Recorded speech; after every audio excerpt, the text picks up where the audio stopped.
Attila the Hun. Born in 406 AD, Attila the Hun was perhaps one of the evilest rulers of the 5th century. During the time he was born, the Huns were led by his uncle, and Attila was kept as a prisoner by the Roman Empire as a hostage. As long as Attila remained imprisoned, the Huns agreed to not attack. This was probably what inspired his reign of terror to begin once his uncle died. Attila was released and he went on the offensive. He gathered together all the great tribes of the Hun, the nomadic people who were already in control of huge parts of Central Asia and Russia. He then took them on a campaign of terror. They tore through over 100 cities, killed countless people, pillaged everything they could, assaulted the city of Constantinople, and even besieged Rome. It was Attila the Hun that led the conquest of the civilized world, and helped plunge Europe into the Dark Ages. Until the 5th century, Rome was the single entity responsible for keeping Europe functioning. They conquered most of Europe in pretty barbaric ways, but after a few hundred years, things were finally settling down. There was the Western Roman Empire based in Rome, and the newer Eastern Roman Empire in Constantinople. But when Attila the Hun swept through Europe like a plague, he tore down much of the Roman Empire and caused a lot of chaos. He was ultimately defeated at one of the bloodiest battles in history around 451 AD. The Visigoths, Franks, and Burgundians formed an alliance and wiped out Attila the Hun. Then, with Rome in shambles, those armies who had been outside the empire plunged Europe into hundreds of years of bloodshed and anarchy. King John. King John is considered by many scholars to be one of the worst kings in English history. With unprovoked acts of cruelty, King John was the master. You may recognize his name from the fable of Robin Hood as the anti-hero's enemy, and there's a reason for that, because King John was awful. Bad King John, as he was called, became the King of England in 1199. He ruled for only 17 years. He lost most of his lands to the King of France, which resulted in the devastating collapse of the English monarchy. When his brother Richard the Lionheart was captured in battle, instead of paying his ransom, John negotiated to have him kept in prison longer. He also murdered his nephew Arthur of Brittany because he was a threat to his throne. Some historians believe John beat his nephew to death in a drunken rage and then tossed his body in the river. King John was so awful, he even fell out of favor with Pope Innocent III and was excommunicated between 1209 and 1213. John was described as cowardly, cruel, and senselessly violent. John starved a lot of people to death, and on more than one occasion. And yet he was the one who granted the original Magna Carta, one of the most important documents in Western history. It gave the king limitations on his power and would be part of the motivation behind 2 English civil wars and the American War of Independence. Pharaoh Akhenaten. Pharaoh Akhenaten is one of the worst kings of Egypt that ever ruled. From the moment he sat on the throne, he had some pretty bizarre ideas. One of the big things he wanted to do was dismantle and reorganize the entire Egyptian religion. All the gods and goddesses were to be banished. The religion that the Egyptians had been dedicated to for thousands of years was to be abolished, all in favor of a new god called Aten. This was the god of the sun, and it suited Akhenaten better if everyone worshipped him instead of the large pantheon they were used to. To help see this vision come to life, the pharaoh had the capital city of Thebes replaced by a new capital that hadn't even been built yet. It would be called Amarna, and it was a disaster. Just imagine the chaos that changing the capital of Egypt and abolishing all the favorite gods must have caused. We now have archaeological evidence of what happened. An expedition to Amarna turned up some horrible evidence back in 2008.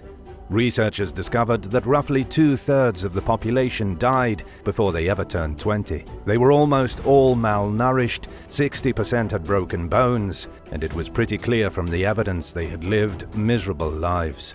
The moment the pharaoh died, the city of Amarna was abandoned, and things went right back to the way they used to be. Emperor Tan Tao.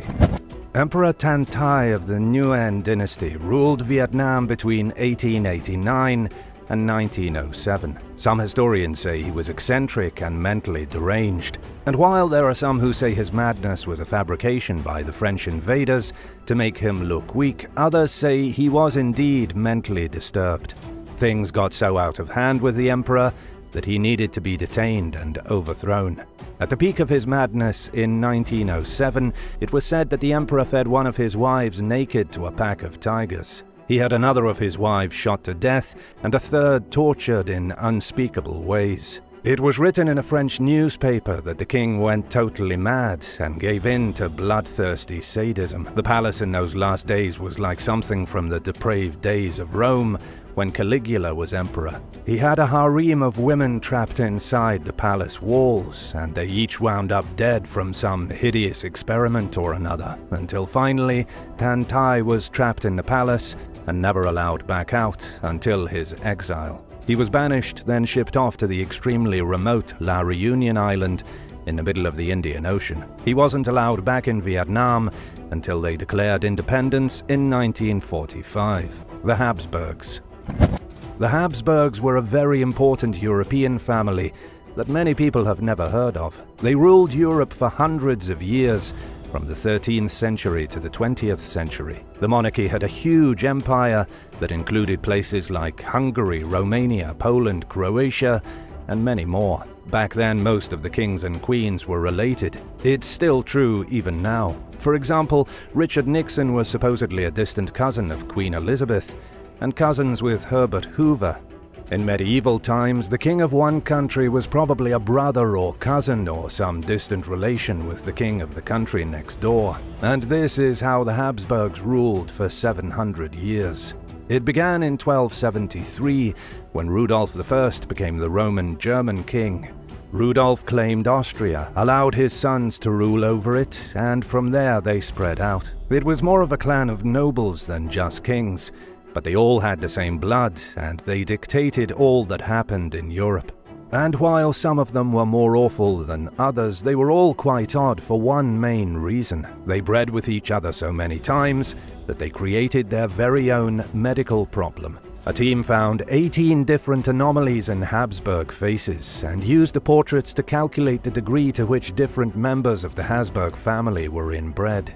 It's called the Habsburg jaw, the result of almost 1,000 years of incestuous breeding. The medical term is mandibular prognatism. It's when the jaw sticks out so far that it causes an extreme and unnatural underbite. The teeth don't line up, and the face ends up looking extremely bizarre. Skeletal problems, neuromuscular problems, all kinds of stuff, and it was all from keeping it in the family. Yonsung. Yonsung ruled the great Joseon dynasty of Korea at the turn of the 15th century. Born in 1483, he came to power at a very young age as the 10th king of the dynasty and ruled with an iron fist. Many historians consider him to be the worst ruler in Korean history. He was responsible for 2 major massacres of scholarly elites that he claimed were up to no good. But it wasn't only the bloodshed that made him so awful. Instead, it was his thirst for depravity.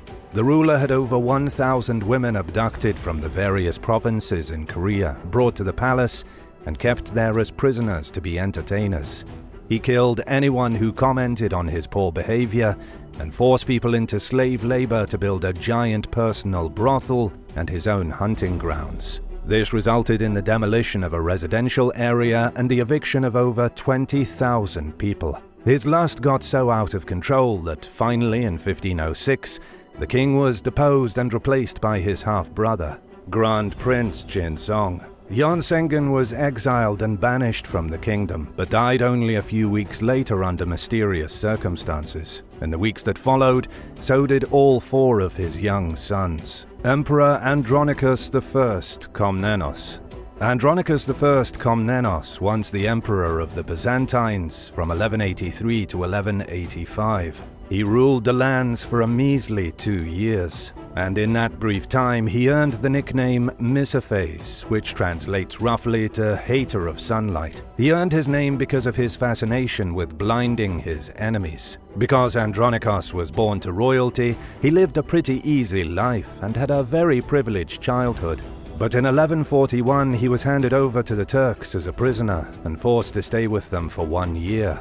After they paid his ransom and he returned to Constantinople, he became a commander. This was all 30 years before he rose to power. When Emperor Manuel died in 1180, he was succeeded by his son Alexios II, a boy of only 10. It was his mother, Maria of Antioch, who took care of the royal business. Her Latin origins soured the Greek subjects of the Byzantine Empire, since they blamed the Latin bankers for stealing their wealth. And so, Andronicus used this to his advantage. He marched to Constantinople with an army, then massacred every single Latin resident there. Thousands of people were killed. Maria of Antioch was butchered, so was Alexios, and suddenly Andronicus was king. He then tried to abolish the aristocracy. He tried to wipe out all the most important people in Constantinople, starting with the wealthy families. There was too much corruption, and he wanted a fresh start. But all this murder led to chaos. The city erupted in riots, and Andronicus was set upon by the ruling families, who didn't feel like being executed. He was chased out of the city in 1185, and nobody knows what happened to him. Vlad the Impaler. Vlad the Impaler was the Prince of Wallachia in 15th century Romania. He was born in 1431 in Transylvania, and he wasn't actually a vampire. Through the years, a lot of different pieces of his story have been put together to make things a little confusing.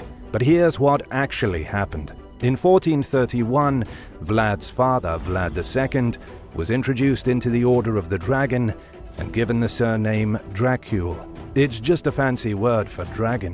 When Vlad III was born, he became the son of Dracul, or Dracula. When Bram Stoker was doing research for his book Dracula, he thought the name was Wallachian for devil, and so he decided that was what he wanted to name his vampire in his new book.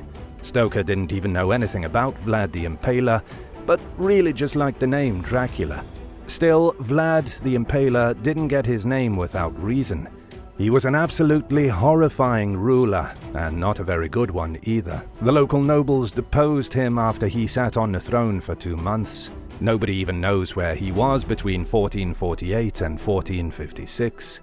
All we really know is that after Constantinople fell in 1453, Vlad led a small army against the Ottomans, who tried to invade Wallachia. Since he was successful, he won back his throne. In order to keep the throne once and for all, he had all the noblemen in the area impaled on spikes so that they couldn't rise up against him ever again. Eric XIV of Sweden. Eric XIV of Sweden was called the Butcher King. He was born on December 13th, 1533, and his mother died when he was just 2 years old. He was incredibly smart, excelling in language and math as a child. But this intelligence possibly made him dangerous. As a young man, he faced a brutal string of rejections. He started asking all the greatest female rulers in Europe if they would be his wife, including Mary, Queen of Scots. They all turned him down, even Queen Elizabeth I. In 1560, Eric's father died, and he became king. He immediately demoted all the royals so that nobody could try to take his place. And in 1563, he started getting paranoid. Eric arrested his brother for high treason, started executing people for frivolous reasons, and was the dictionary version of cruel and unusual punishments. In 1566, one of his punishments was when he forced a man named Niles Storr to drive through Stockholm in a broken carriage while wearing a straw hat. It was unusual and embarrassing because Niles' wounds from his torture were still bleeding as he went through the streets, with people laughing at him. King Ahab. King Ahab, according to the Old Testament, was probably the worst king of Israel. He was the king back in the days when the country was split into 2 separate entities, Israel and Judea. In the Book of Kings, it's said that King Ahab did more evil in the eyes of the Lord than any who came before him. And this is probably because he was a worshipper of the pagan gods Baal and Asherah. He was also the husband of the Sidonian princess Jezebel, one of the wickedest women described in the Bible. Unfortunately, we don't actually know if King Ahab was a real person. Many of the figures in the Bible were real, historical people, but we don't know for sure. There is some evidence since the mention of King Ahab was found in Assyrian documents from 853 BC, but it's never been confirmed. Ahab wasn't wicked for murdering people or having too many concubines. It was his worship of Baal, which was the anti-god from 3,000 years ago. And because of his worship and his scheming with Jezebel, Israel suffered. Ahab was also supposedly responsible for murdering a man who owned a vineyard near his castle. Ahab wanted to turn a vineyard into a vegetable garden. The man refused to sell it to him, and so Ahab had him killed. In the end, his wicked ways caught up to him, and he was killed in battle against Aram. An arrow hit him, he fell off his chariot, and he was last seen allegedly bleeding to death in a pool where people washed themselves. Alexander the Awful. Alexander the Great, the conqueror of the world and ruler of Macedonia, is considered the greatest military leader in history. He never lost a single battle. He defeated the Persians with ease, and his empire stretched across Greece, down through Egypt, and as far as India. He did all of this before the age of 30. Those are some pretty hefty accomplishments for a man in his 20s. There's no disputing Alexander's prowess as a military leader, but according to some historians, he was also one of the worst monsters in history. He's been described as murderous, raging alcoholic, and there's even a rumor that he participated in some unscrupulous activities with corpses. Alexander the Great assassinated his rivals, slaughtered people by the thousands, and massacred whole tribes of humans. It's even believed he arranged his father's murder so that he could take the throne for himself. Those aren't just allegations, they are historical facts. As soon as Alexander took the throne, he executed the princes of Lyncestis, along with every other rival who could possibly oppose him. He also immediately marched south and conquered Greece. Alexander the Great even murdered his best friend in 328 BC in a drunken outburst of fury. He may have been a brilliant and ruthless commander, but he also had a penchant for killing those closest to him. Winston Churchill.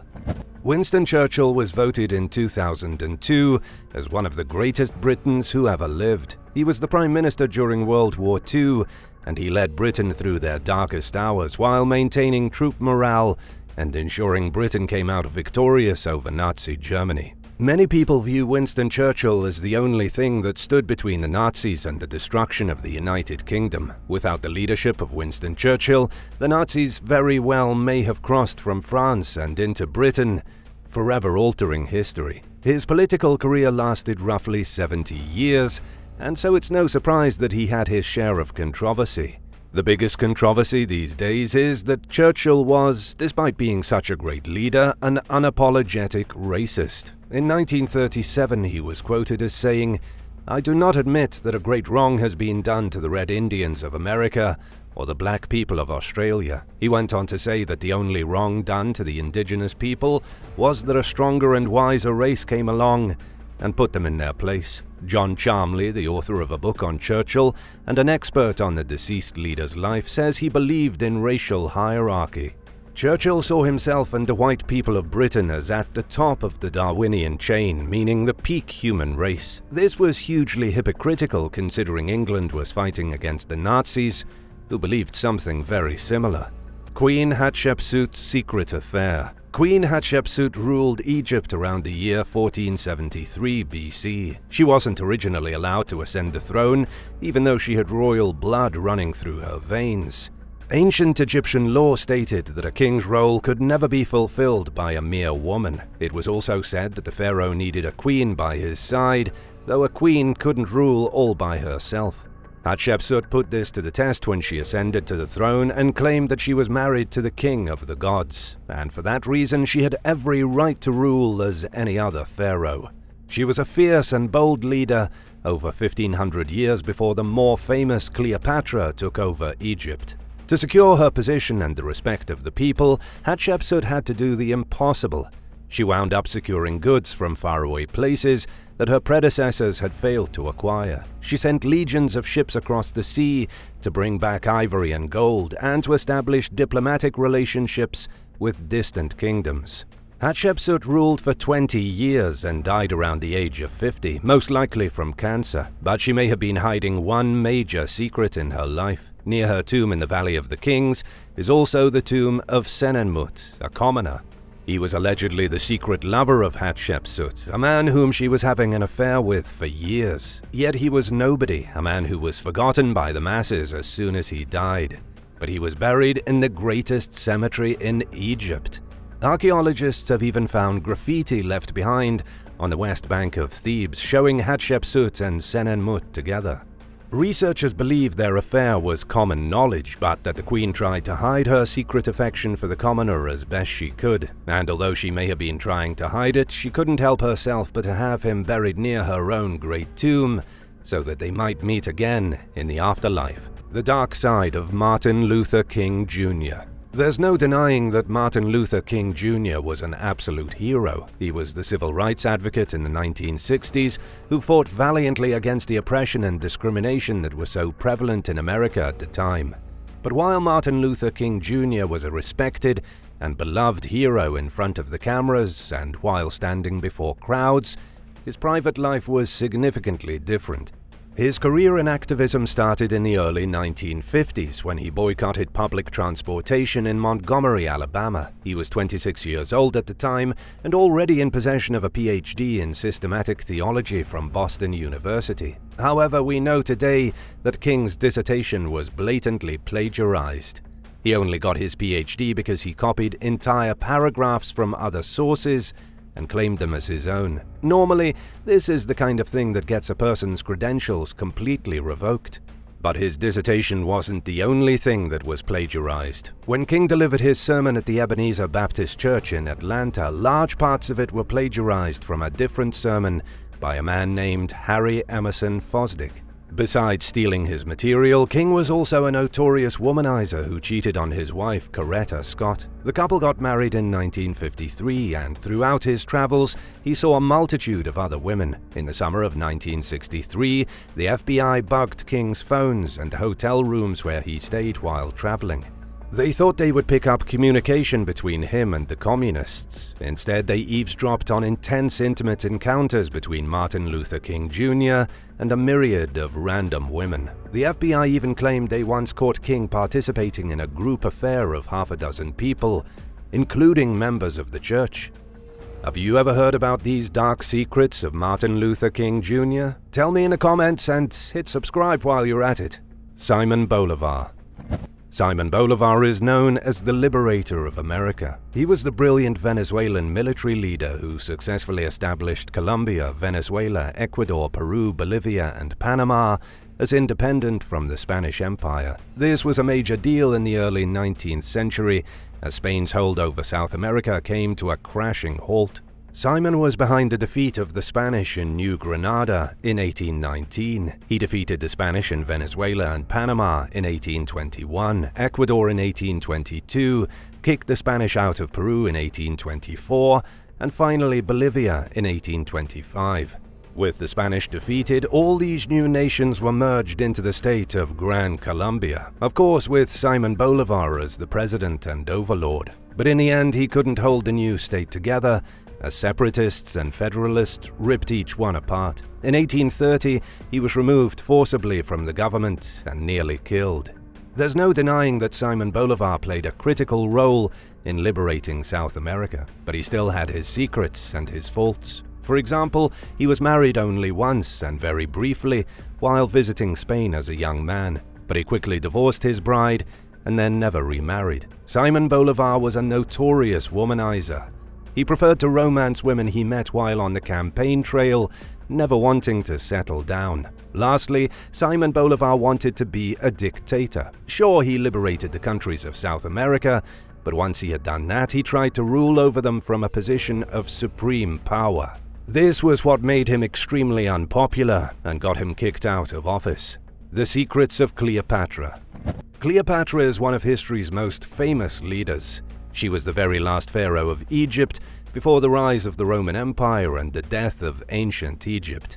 And yet there are a lot of things people don't know about Cleopatra. For example, she wasn't even Egyptian. She could trace her family origin all the way back to Alexander the Great's general, Ptolemy I, making her more Macedonian than anything. She was also the product of a long history of pure bloodlines. In other words, she was a child of incest and went on to marry both of her adolescent brothers. But perhaps the most shocking secret of Cleopatra is that she may not have been as beautiful as history has led us to believe.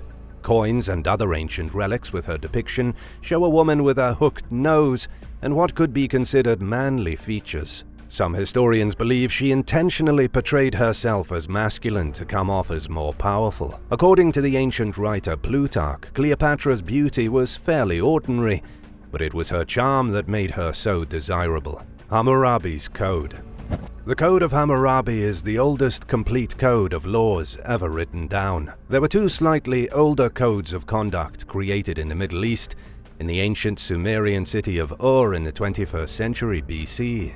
But the Code of Hammurabi was the first true code of law, complete and unabridged. It was proclaimed by the great Babylonian king Hammurabi, who ruled southern Mesopotamia from 1792 until 1750 BC. Hammurabi expanded his kingdom into parts of Assyria, Larsa, and Mari until he controlled pretty much all of Mesopotamia. He's considered one of the greatest rulers of ancient Babylonia and is mostly recognized today for his creation of the world's first great code of laws. But just how great was Hammurabi's code? First of all, the king never even tried to pass it off as his own code. He claimed to have received the rules from the Babylonian god of justice, Shamash.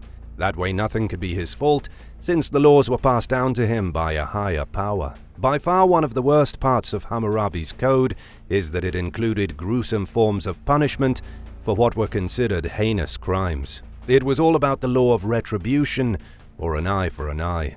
The law stated that if a man broke the bone of one of his equals, his own bone would be broken as a punishment. And when it came to serious crimes, the punishment was usually a brutal death. If a son and mother were caught breeding, they would be burned alive. And if a pair of scheming lovers were caught conspiring to kill either of their spouses, both would be impaled on a sharp spike. Finally, if a son struck out at his own father, his hand was to be immediately cut off. Hammurabi may have been a great leader, but he also codified some pretty sick and terrible punishments. The disturbing truth of King Tut.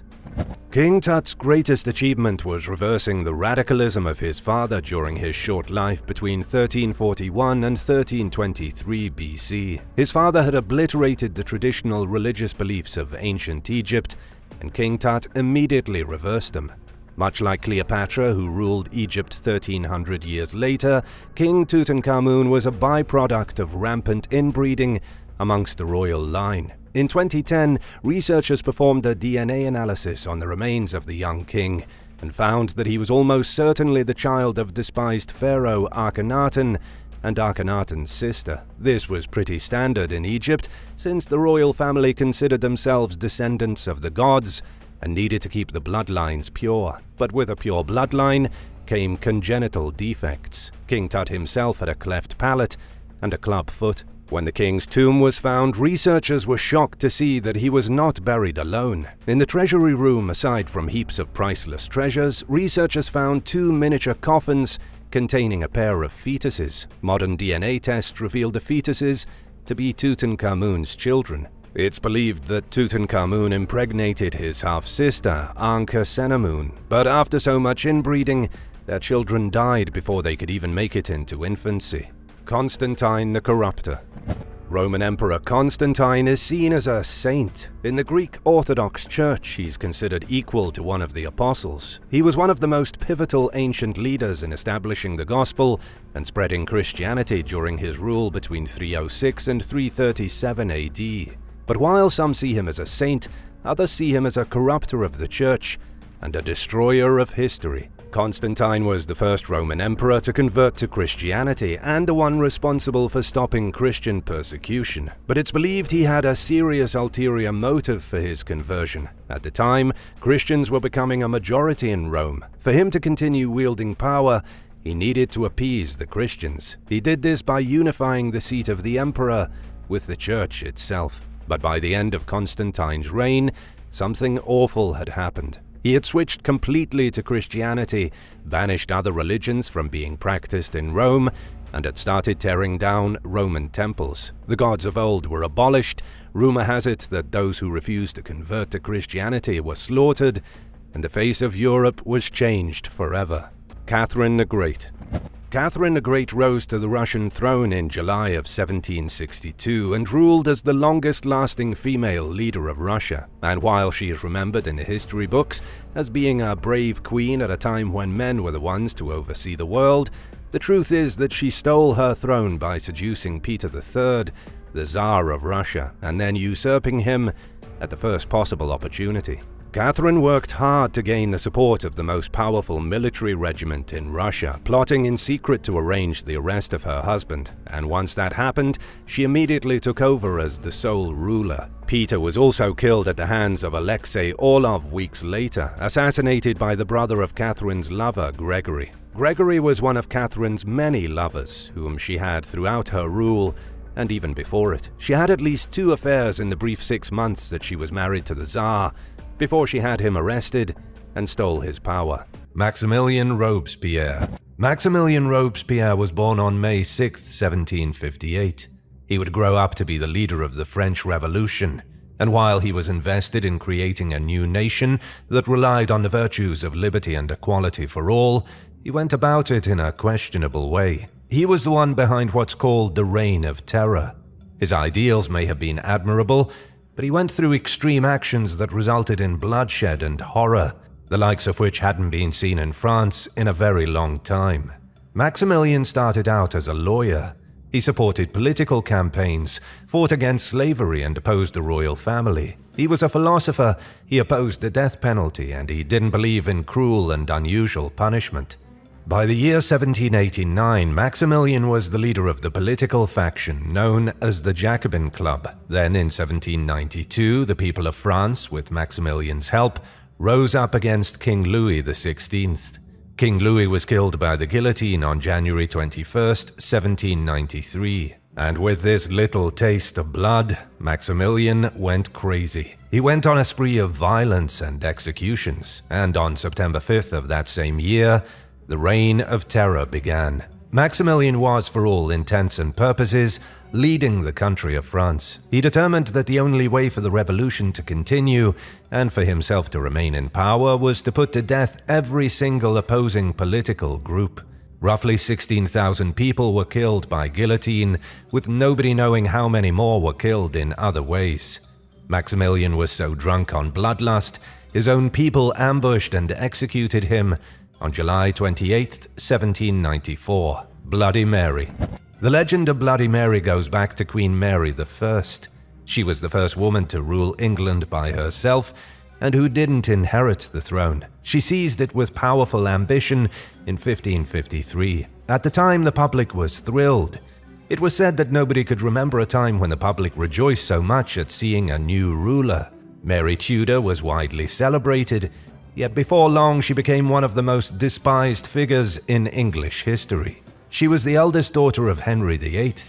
To understand how she became so evil, we need to look at what Henry did during his rule. He cut ties with the Roman Catholic Church and created the Church of England. But after his death, when Mary took over, she switched the country back to being Roman Catholic. But this didn't sit well with the people of England, who had already gotten used to their new church. Mary didn't care, and she started sentencing people to death. Anyone who stood between her and the reinstitution of Roman Catholicism was met with heavy-handed violence. During her short reign, between 1553 and her natural death 5 years later in 1558, she officially had 280 Protestant people burned at the stake.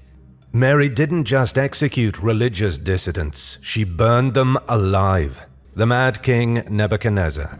In the Hebrew Bible, known more commonly as the Old Testament, one of the greatest villains is Babylonian king Nebuchadnezzar II.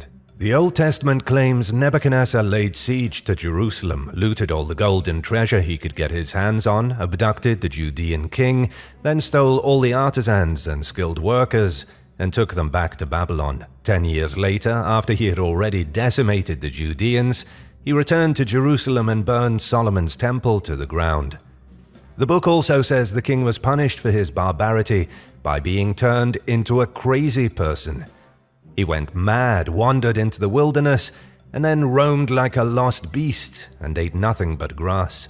How much of this is accurate has been a raging debate for centuries. History tells us Nebuchadnezzar II was a real king who ruled the Babylonian Empire at the peak of their power between 605 and 562 BC. He was a great builder who elevated Babylon to become one of the greatest cities the world has ever seen.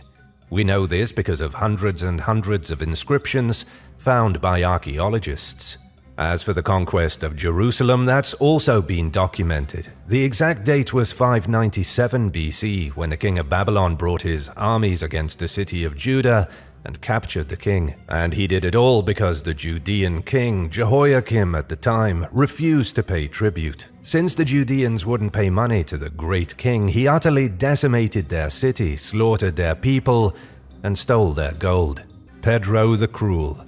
Pedro the Cruel was the son of Alfonso the 11th, king of Castile. When Pedro was just a boy, Alfonso abandoned his mother, Maria of Portugal, and shacked up with his mistress. Pedro and his mom were shipped far away from the royal court, and the king went on to have 10 children with his mistress. It wasn't until the year 1350, when Pedro was 16, that he was finally brought to court.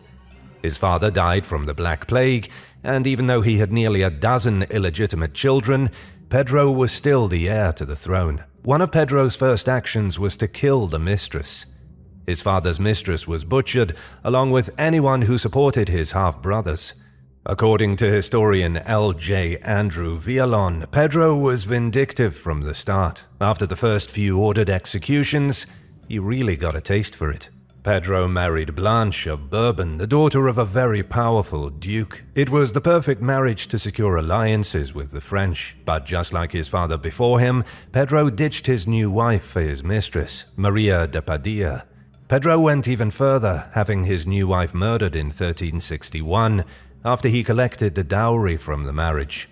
Pedro's irrational behavior continued until he was considered a burden to everyone and had alienated himself from every nation. In 1369, he got into a fight with his half-brother Enrique and died from a sword in his stomach. He was hated so much that after his death, his body was left out to be abused by his people. Emperor Aurangzeb. Aurangzeb was the last effective emperor of the Mughal Empire. He ruled India from between 1658 and 1707.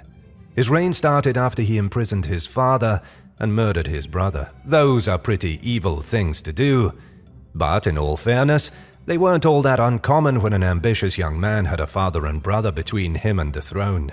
Aurangzeb came from a long line of beloved rulers. His great-grandfather Akbar was celebrated by all his people. His grandfather Jahangir was famous for his love of art and admiration of architecture, and the father whom he killed, Shah Jahan, was the genius and romantic who was behind the construction of the Taj Mahal. Aurangzeb was a disappointment to them all, and the worst in his family line. He quickly grew to be a ruthless tyrant who wished to expand his empire by any means necessary. He imposed Sharia law, which was extremely unpopular. Then he taxed people of the Hindu faith, and if they didn't pay their taxes, they could be beaten or killed. Aurangzeb was also just generally awful. He reportedly hated music, he didn't like art, and architecture bugged him so badly, he ordered the destruction of ancient temples. Queen Fredegund. Queen Fredegund was the royal consort of Chilperic I, who was the Frankish king of Soissons in the 6th century.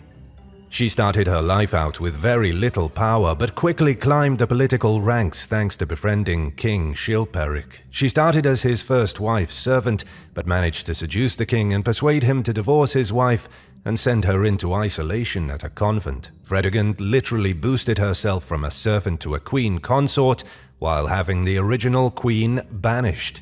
But her dreams fell apart fairly quickly when the king got bored and married somebody else. Within the same year, the new queen was discovered strangled.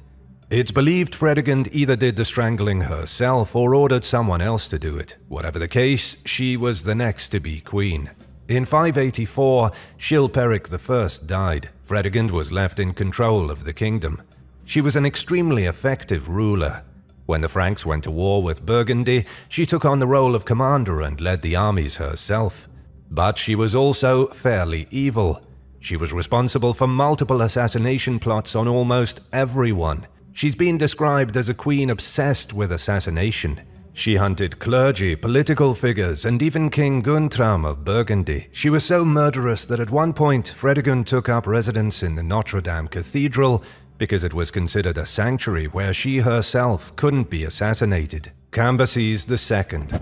Cambyses II was not quite as revered as Cambyses I, also known as Cyrus the Great. Cambyses II was Cyrus the Great's son and a man of infinite cruelty. He began to co-rule the Persians alongside his father in the year 530 BC, but after his father died during an expedition against the Masagetai, Cambyses II was left in control of the entire kingdom. He was the only ruler of the Achaemenid Empire, which his father had elevated from a vague tribe to a world power. Cambyses II began his conquests immediately. He fought wars in North Africa, conquered Egypt, defeated Pharaoh Psamtik III, and died a massive failure. While he was busy conquering foreign lands, Persia was thrown into rebellion. There was chaos at home, and Cambyses was forced to give up his newly acquired territory to go back and deal with it. But as he was on his way to Persia in the spring of 522 BC, he got gangrene from a small wound on his thigh and died. It was an embarrassing way to go. He was on the throne for less than 10 years. But while he was ruler of Persia, he exercised massive cruelty. For example, there was a Persian judge named Sesamnes who got caught taking a bribe. King Cambyses II decided that to make an example of the corrupt judge, he would flay him alive. The judge was tied to a table, and then a team of expert flayers peeled him like a potato, while Cambyses stood by and watched. Then Sesamnes' flesh was turned into leather, and Cambyses had him sewn into a chair. The Heretic Pharaoh of the New Kingdom. Akhenaten was one of the worst pharaohs in Egyptian history. He ruled from between 1379 and 1336 BC and tried to fundamentally change Egyptian religion. He had the wild idea to bring monotheism into the country, which is the practice of worshipping only a single god. He proclaimed that no longer would the old gods of Egypt be worshipped, but only one, Aten. This may not have been so bad if Akhenaten wouldn't have gone overboard with it. He was obsessed with building as many temples as possible in dedication to Aten. He was so crazy that he announced the construction of a new capital far away from the then current capitals at Thebes and Memphis. He had an entirely new city built in the desert called Amarna and forced at least 20,000 people to move there. But because the city wasn't stable and didn't have access to ample food, death and disease quickly spread through its streets. 2,000 years of tradition was flushed down the toilet by the pharaoh's new religion, and the people were angry. He had the temples of the gods Amun, Mut, and Khonsu dismantled. He killed the priests, and he ordered all references to the gods Amun and Mut erased from Egyptian history. After 17 years of chaos, Akhenaten died. His successor was Nefertiti, who ruled as consort until his son Tutankhamun could take the throne in 1334 BC. Immediately after the deranged pharaoh was gone, Nefertiti started putting things back to the way they used to be. All the silly temples he built were disassembled, and the city of Amarna was abandoned and left a graveyard. Pope Alexander VI. Pope Alexander VI is often considered the worst pope in history. The only reason he got the position in the first place was because he bribed enough cardinals that they let him in. The church was so corrupt in the 15th century that anyone with enough money could do pretty much anything. Plus, Alexander was born into the extremely wealthy and influential Borgia family in 1431. Throughout his career as the ruler of the Papal States, which started in 1492, every move he made was to better secure his family's future. He positioned his own family members in prominent places in European royal houses. This was considered an issue to some because the Borgia family was, in essence, the original Italian mafia. The Vatican was ruled by a crime boss. When we look at what Pope Alexander VI did during his reign, we can clearly see he didn't care much about the word of God. He was conniving, political, and promiscuous. History tells us he fathered at least 9 children and frequently hosted kinky parties that even people today would be shocked to see. But the most disturbing thing the Pope did was allegedly engage in a highly inappropriate relationship with his own daughter, Lucretia. Looking back at all the terrible deeds Alexander did, it's pretty easy to see why people didn't have much trust in the Vatican during the Middle Ages. Hated Emperor Elagabalus.